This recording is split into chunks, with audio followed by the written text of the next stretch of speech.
ready? You guys are at the start of my run instead of the middle or the end of my run because I'm a little bit excited. So I just left clinching at Rambaz, and I have a number of clinch partners there, which is awesome. That's the reason I go there, is that there's a couple of boys my size there, but usually I'm working with Naksu, and then maybe like I'll be man in the middle with 2 or 3 other ones.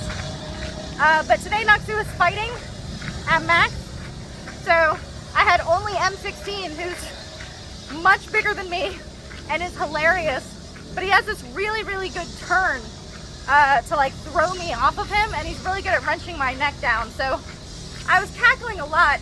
He's the one who noticed that I laughed like a witch, and he pointed it out to everyone else. So now every time I start cackling, they all start laughing and calling me a witch. Which I know I sound like a witch, I'm aware of that, but it's funny that they made that same connection. But so I'm cackling, having a great time, playing around with clinch, and I see this like van roll up. And on the side of the van is written what in English would be the equivalent of the Sport Authority of Thailand. I'm like, oh, that's interesting. And then these like 3 guys in their like shirts come in, and I know what this is. Like, this happens quite often. So gyms, like professional gyms in Thailand, every 6 months or so, the regional sport authority of that province, so for us it's Chonburi, will come in and just kind of do an inspection. I don't know entirely what they look for, but you do have to be certified to be a professional gym, and you get a certification they put on the wall. And so this is what they're checking. They're making sure that you are taking care of your fighters, that you're abiding by the Boxing Act. They check boxes, but I don't know. I think it's mostly like social visit, even though they're kind of checking boxes. If you're not a professional gym, if you are a commercial gym that's like mainly for Farang cutting and training or something like that, I think that's a different qualification, and I don't know whether the Sport Authority gives that certification or whether that would be the Tourism Authority, because actually those two are linked in a lot of ways. It's the Sport Authority and tourism, so I don't know. But these guys come in and they're like taking pictures with Ramba, and I like peek over at them, and there's a guy at Ramba's gym right now who's doing like a dissertation or like a research into Muay Thai in Thailand, and I've talked to him before, so I just popped over to him. One, because I'm so happy that he's at Ramba's instead of the gym he was at before. When he told me where he was training in Pattaya, I was like, you need to not do that, you should come over to Ramba's.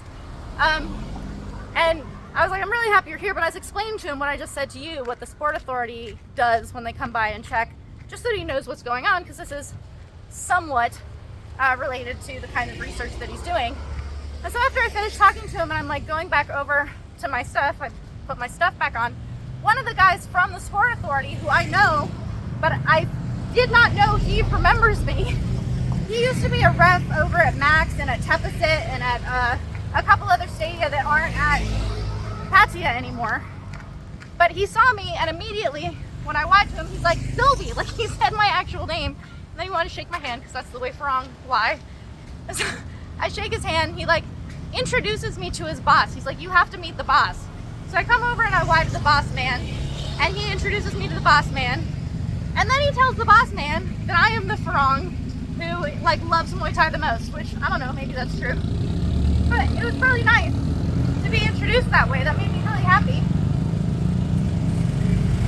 And then as you do in Thailand, you always have to like take a photo. So we take a big group photo with the Sport Authority. And as we're like getting out of it's a cage. At Ramba's gym, he has a cage. As we're getting out of the cage, the head honcho guy and the guy that I know start talking to me. And they're asking me about like why I love Muay Thai. And so I'm like, oh my God, there's nothing like Muay Thai in the world. And then the Muay Thai that is in the world, there's nothing like Thailand's Muay Thai, and just nothing compares to it. And I was kind of gushing about it. And I could see that the head honcho guy was like very happy at what I was saying, like the points I was making about what I love about it. And then we started all talking about all these old fighters, and I could talk to them about every single old fighter that they were referencing, but also they were asking about where Karhat is, and I could tell them where Karhat is. And I was telling them I was just up in Ubon, seeing Lamna Moon, and then he did this show fight and all this stuff, blah, blah, blah, like talking about this stuff. And the head honcho guy's like, I'm from Ubon. My uncle had a gym. He's died already, but he had this big gym in this area. That made me really, really happy. Like, that was very cool to, hi baby. You've got the craziest bark.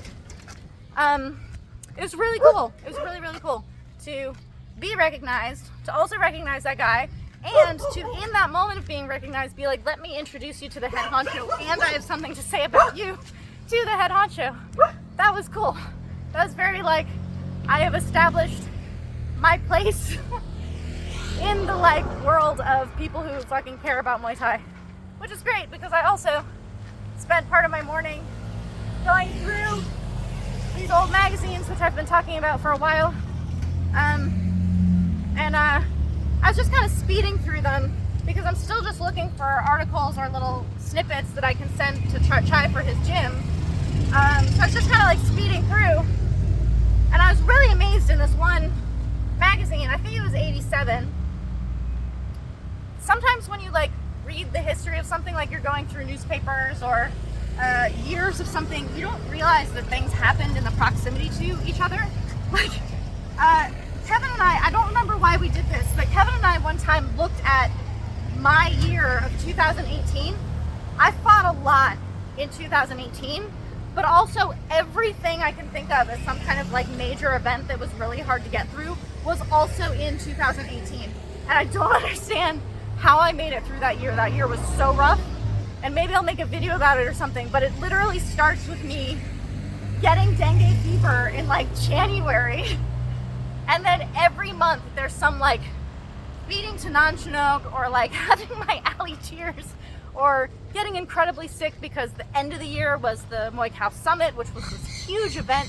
And I was very, very, very sick at the end of it and had to fight because we had this big event in Chiang Mai as like the culmination of it. It was crazy, but that's my 2018. But when you look at these things and you don't realize the proximity to them, I did not realize that these two huge events in Samart and his brother Kong Torni's life were right next to each other. They were within the same month as each other, and I didn't even know they were in the same year as each other. So I'm flipping through this magazine, and it's got these photos of Samart is going to make his comeback to Muay Thai. So he's been boxing, and he's going to make a comeback to Muay Thai. And Song Chai is like, I'll give you some warm-up fights, like all this stuff, blah, blah, blah. And as he's training, getting ready for his first Muay Thai fight after coming back from boxing, Kong Torni, his older brother, is training in boxing to face Kaosai Galaxy. So Kaosai Galaxy is probably Thailand's favorite boxer, like superstar. He was only boxing.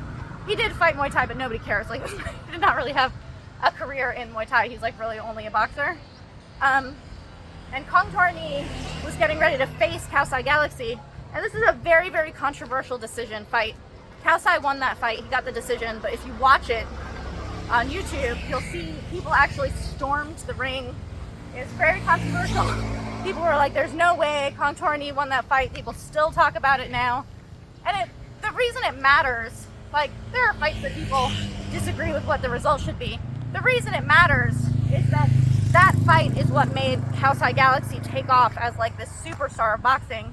And had that been Kong Torni, it's possible that he would have had this like total ascension, different thing. It's the same thing of like, what if Mayweather had won the 1996 Olympics instead of Samrat, you know? Like these alternate paths of like what your life could have been.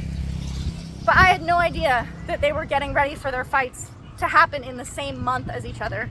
And Samart's fight was against Phnom Tuan Lek, who's significantly smaller. It was Samart's comeback fight, so I don't know if this was seen as kind of like a warm-up fight or something, but this is a very, very famous fight that you can see where Samart basically knocks out Phnom Tuan Lek with teeth in the first round. And that was a little bit of like Phnom Tuan Lek having to take one for the team, like really nasty kind of fight. And then Kong Torni loses to Kaosai in this very, very controversial thing. And the result of those two things is that Samart and Kaosai Galaxy became like fighters of the year of this, in this like, look at these two heroes. And Kong Torni kind of took one for the team in, you know, losing this kind of controversial fight. And then a little while after this, Phnom Tuanlek fights Kong Tornee. Kong Tornee is smaller than Phnom Tuanlek, so now again, Khao Sai is kind of taking one for the team there. And that fight is brutal. You can totally tell that Phnom Tuanlek is taking it out on Kong Tornee, what happened to him with Samart. He takes Kong Tornee's back for like a minute. The ref doesn't break it. He's just on Kong Tornee's back, kneeing him in the butt. It's very humiliating. You used to be able to do that. And again, Kong Tornee is smaller than Phnom Tuanlek. So it's this thing of like kind of between the Hapalong gym and the Sityodtong gym, there's like a little bit of a exchange going on here of like how they're treating their fighters. And I did not realize that those were so like bam, bam, bam, all next to each other. And I didn't really get to read it because again, I was just kind of flipping through. I found a bunch of Diesel Noise stuff too, which wasn't like at the time that it was happening because this is the late 80s. So Diesel Noise was already retired. But it means that at that time in 87, they were already looking back at him as like this legend that kind of, you can't see fight anymore, but look at this amazing guy that we're reminding you of, which is really cool. Definitely gonna save that and archive that and keep that forever, because I love that kind of stuff. I love Diesel Noy. I'm finding lots of Kara House stuff, which makes me really happy. He's so cute and like 87, he's so tiny. I think he's like 19 or 20 years old. It's very sweet. But yeah, so lots of cool stuff there. And then, so as I'm leaving the gym, all excited from this like Sport Authority of Thailand interaction, I get on my phone and I've been tagged in Simon Mulvaney's story. So Simon Mulvaney made a short film titled Under the Ropes with me. You can see it on my YouTube, but you can also see it on his YouTube. You just Sylvie Under the Ropes. It's a really, really beautiful short film. And he made this story. He's just walking, getting into his car, and he's like, I made this film with Sylvie so long ago, and in this part, she's talking about how when she gets into the ring to fight someone, she wants her opponent's toe on the line of their capacity, to start on the line of their capacity, and then the whole fight is pushing them, is like expanding them beyond that, which is beautiful for me to hear after all these years. I still think this way, but I think I'm at a point in my own path where like I'm focused on putting my toe on the line of my capacity and trying to expand myself instead of it being so much putting it on my opponent. Although strategically I'm always trying to kind of like make things very hard for them so that no matter what happens, it's hard to fight me kind of thing. But what was really cool is that Simon was saying that I said this in this movie so many years ago, and he, you know, heard it at the time and understood it for what I was doing at the time.